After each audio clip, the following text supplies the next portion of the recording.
Chers amis philosophes, bonjour, bienvenue dans cette série de podcasts Les clés de la philosophie. Je m'appelle Jérôme Ravenet et je partage avec vous des conseils et une réflexion sur les clés utiles pour entrer en philosophie à travers les exercices académiques de la philosophie, la dissertation et l'explication de textes autour des auteurs du programme officiel des examens et concours du secondaire et du supérieur. Bonjour, nous nous retrouvons aujourd'hui pour parler de méthodologie. La question est celle de savoir ce qu'on attend au juste d'un exercice scolaire de philosophie, c'est-à-dire ce qu'on attend de la dissertation en philosophie ou de l'explication, puisque ce sont les deux types d'exercices qui sont proposés aux candidats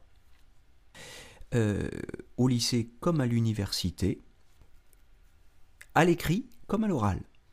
Alors, il y a évidemment des différences entre ces deux types d'exercices, mais les exigences méthodologiques sont, je crois, fondamentalement les mêmes et je vous propose de les résumer en 7 points, qui sont 7 principes ou 7 critères, d'après lesquels vous êtes ou serez évalué. Les 4 premiers sont évidemment les plus importants et concernent d'emblée tout candidat au baccalauréat. Le premier critère, c'est celui de la définition. Il faut définir les notions le plus possible. On verra ce que c'est qu'une définition, on en reparlera. Le deuxième critère, c'est celui de l'argumentation.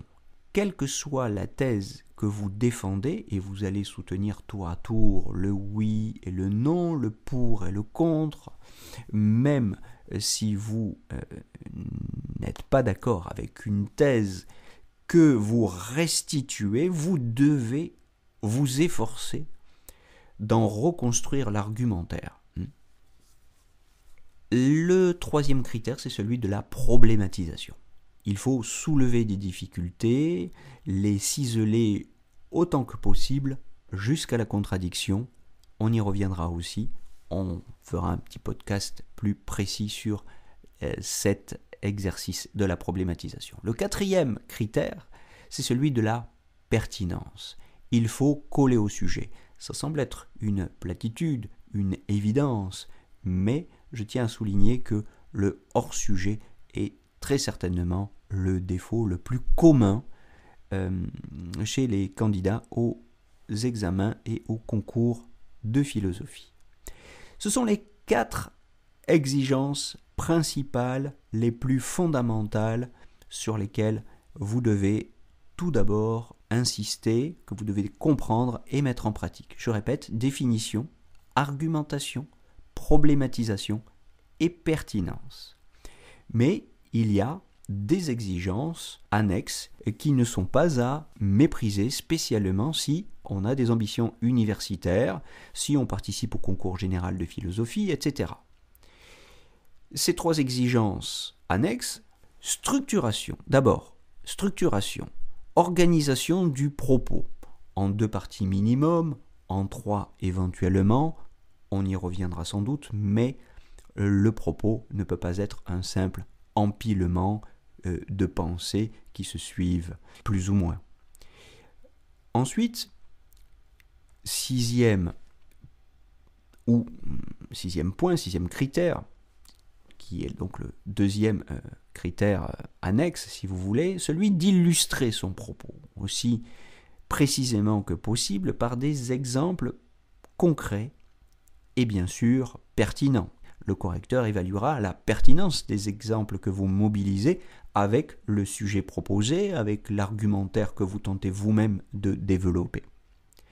Le dernier critère, enfin, c'est celui de la culture philosophique. Il s'agit, autant que possible, puisque nous sommes en philosophie, d'utiliser des concepts référés à des auteurs philosophiques, sans doute, mais pas que. En tout cas, utiliser des auteurs ou plutôt, des concepts référés à des auteurs.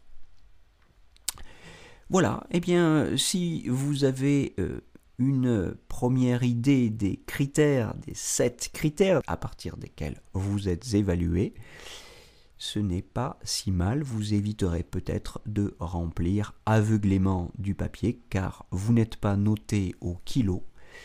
Je vous retrouve très prochainement pour un nouveau podcast sur la définition, l'argumentation, la problématisation et la pertinence. Je vous propose de revenir donc sur les 4 critères fondamentaux que nous avons évoqués dans ce premier podcast.